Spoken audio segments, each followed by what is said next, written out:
Okay, this notation right here is saying the limit as x approaches c from the left or from the negative side. And it's from the left or the negative side because that's where the x's are negative, and we're looking at the x's here. This is the limit as x approaches c from the right or from the positive side of f of x. And we'll look at the graphs. We'll do it from graphs and tables again. It's very similar to last time, except for depending on the direction you're approaching the point, you might have a different value. Okay, so if I look at this graph g of x, this is saying find the limit as x approaches -3 from the negative side of -3, and that's x equals -3. Okay, so where's x is -3? Right here.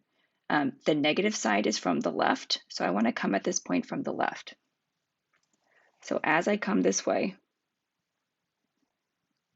the y value appears to be approaching -2. Okay, now it's saying as x approaches -3 from the positive side. So I'm still going to come towards -3, but I'm coming from the positive x side, which is this way.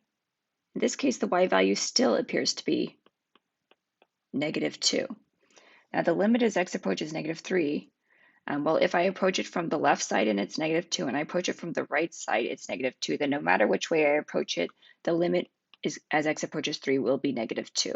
Okay, and so it's because these match that I can find the limit of x approaches -3. If they did not match, the limit would not exist. Okay, let me go ahead and look at the next one. That's a graph of h of x. So first I'm going to look as x approaches 1 from the negative side. So x is 1 is right here.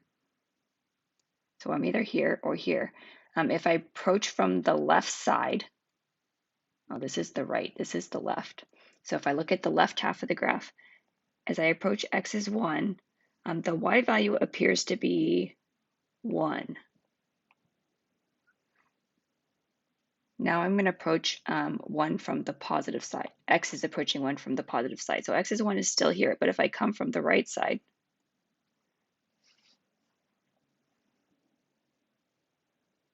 it looks like the point is going to equal 1, 2, 3, y equals 3.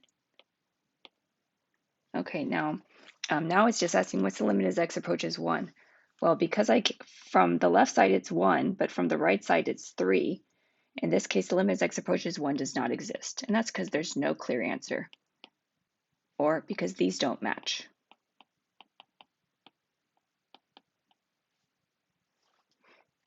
Let's look at a couple more graphs and then we will consider some tables. Okay, now x approaches 3 from the negative side. So this is x is 3. Remember, we don't care what happens at x equals 3. This looks like some crazy asymptote. Okay, from the negative side means from the left.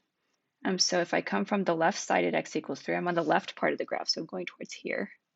The y value at this point appears to be approaching 6. Okay, now if I approach 3 from the positive side, well, then I'm on that crazy piece that's going down forever. So it looks like it's going down forever, which can be described in various ways. So you might say that it looks like it's going to negative infinity. You might say it's unbounded, but either way, it does not exist. But just keep in mind that all those are similar ways to describe it. Okay, let's see. So the limit as x approaches 3. Well, from one direction it's 6, from the other direction it's unbounded. So limit as x approaches 3 does not exist. Okay, and then just to make sure we didn't forget about limits in general, the limit as x approaches 0 of f of x. X is 0 is right here, so let me go up to 0. It's up here. If they just tell me to find limit as x approaches 0, remember we check as I come from this direction. It looks like y is going to 6. If I come from this direction, it also looks like y is going to be 6.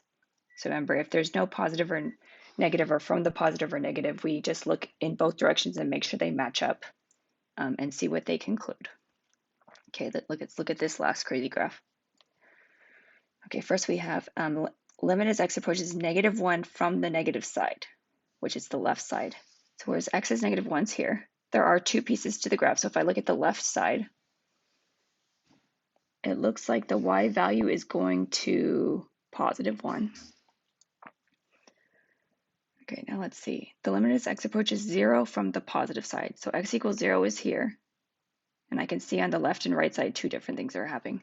Okay, so from the positive side is from the right side. So if I look at the right side of the graph at 0, it's going down. So again, I could say negative infinity.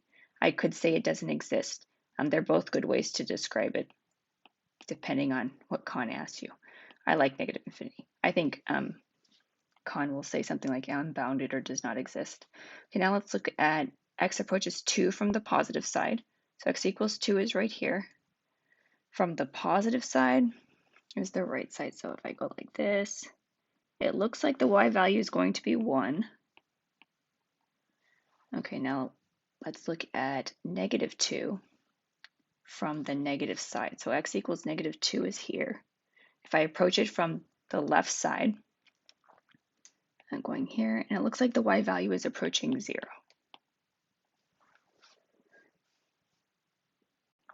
Okay, now we're going to do the same thing, but we're going to look at a table instead. Okay, so now it's saying the limit as x approaches negative 4 from the negative side, and we're going to use the table. Okay, so if I want to approach from the negative side, I want to approach from the numbers that are a little lower than negative 4. So if I look at this table, here's negative 4, which I don't actually care about, but a little bit negative of negative 4 would be negative 4.01. So if I come from that side, if I approach this way, the x's are approaching negative 4 from the negative side. You don't have to write this, I'll put it in your notes. What happens? The y values look like they're going towards negative 13.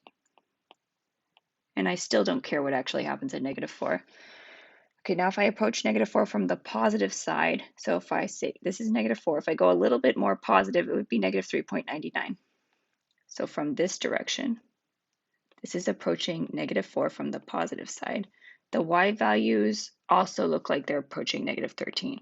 Since it's approaching negative 13 from both directions, then it must be that as x approaches negative 4, the limit of f of x is negative 13, because the left and right limits both match.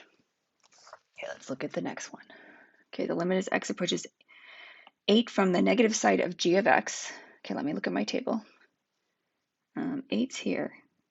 From the negative side would be a little lower, so I want to come from this direction.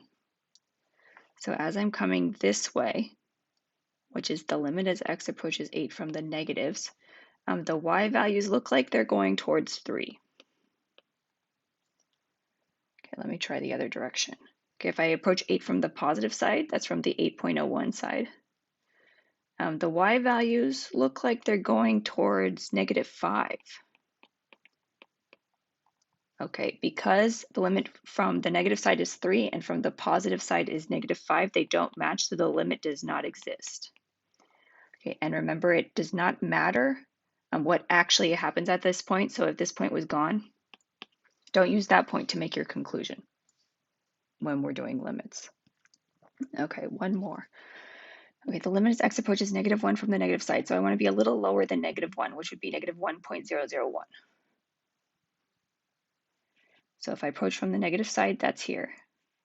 My y values are increasing and increasing. If I assume they increase, I could say it's infinity. I could say it's unbounded. Or I could say it does not exist, and it might be it does not exist because it's unbounded or something like that. Okay, if I approach negative 1 from the positive side, that would be a little higher than negative 1, so negative 0.0999. If I go this way, the y values look like they're going towards 2. Okay, and again, because the left and right limits do not match, the limit as x approaches negative 1 does not exist.